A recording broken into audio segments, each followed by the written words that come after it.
జనగామ జిల్లా స్టేషన్ గన్పూర్ మండల కేంద్రంలోని భద్రాచలంలో ఇందిరమ్మ ఇండ్ల నిర్మాణం ప్రారంభోత్సవం సందర్భంగా రేవంత్ రెడ్డి చిత్రపటానికి పాలాభిషేకం చేసి తన ఇంటి నిర్మాణానికి ప్రారంభించిన కాంగ్రెస్ నాయకులు ఉమ్మడి వరంగల్ వెస్ట్ ఇన్ఛార్జ్ కొలిపాక సతీష్ ఈ సందర్భంగా మాట్లాడారు.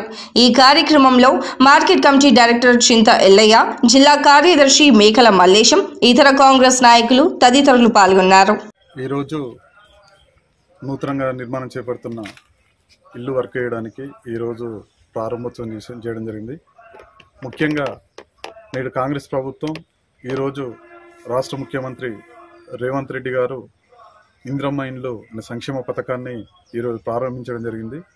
ముఖ్యంగా కాంగ్రెస్ పార్టీ అధికారంలోకి వచ్చిన 100 రోజుల్లోపు 6 గ్యారంటీలు అమలు చేస్తామని చెప్పేసి ఇప్పటికే మహిళలకు ఉచిత బస్సుతో పాటు రాజీవ్ ఆరోగ్యశ్రీ 10 లక్షలు పెంచడం జరిగింది.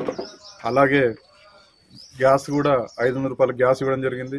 అలాగే అర్హులైన వాళ్లకు 200 యూనిట్ల కరెంటుతో పాటు ఈ రోజు నుండి ఇల్లు జాగా ఉన్న వాళ్లకు 5 లక్షల రూపాయలు మంజూరు చేయడం కోసం ఈరోజు ప్రారంభించడం సంతోషదగ్గ విషయం.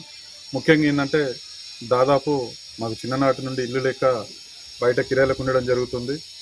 దాదాపు అంటే నాకు భార్య, 2 పిల్లలు. ఇప్పటికి కూడా కిరాయిలు కట్టుకోవాలంటే చాలా అవసరం పడుతున్నాము. గతంలో రాజశేఖర రెడ్డి గారు ముఖ్యమంత్రిగా ఉన్నప్పుడు ఇచ్చిన సమయంలో ఉన్న ప్రతి విలేజ్లో కూడా ఇందిరమ్మ ఇల్లు ఇవ్వడం జరిగింది. అప్పటి నుండి ఇప్పటి వరకు మళ్ళీ లేదు.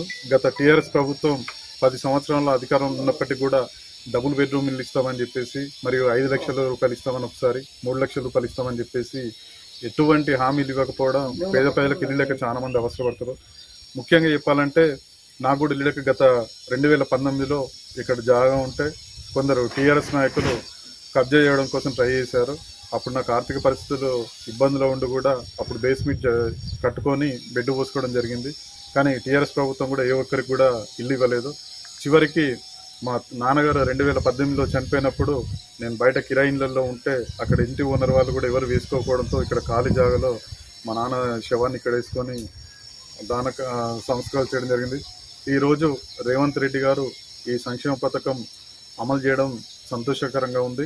ఈ రోజు కూడా వాస్తవంగా ఏంటంటే రేపు కాంగ్రెస్ ప్రభుత్వం వచ్చిన తర్వాత ఇందిరమ్మ ఇల్లు ఇస్తాను నమ్మకంతో ఈరోజు బయట కొన్ని డబ్బులు అప్పు తీసుకొచ్చుకొని ఇదే రోజు సెంటిమెంట్గా రాష్ట్ర ప్రభుత్వం ఇందిరమ్మ ఇల్లు ఇస్తుందనే నమ్మకంతో గతంలో కూడా కాంగ్రెస్ ప్రభుత్వం అధికారం ఉన్నప్పుడు రాష్ట్రంలోని ప్రతి ఒక్క పేదలకు అర్హులైన ప్రతి ఒక్కరికి కూడా ఇల్లు ఇవ్వడం జరుగుతుంది.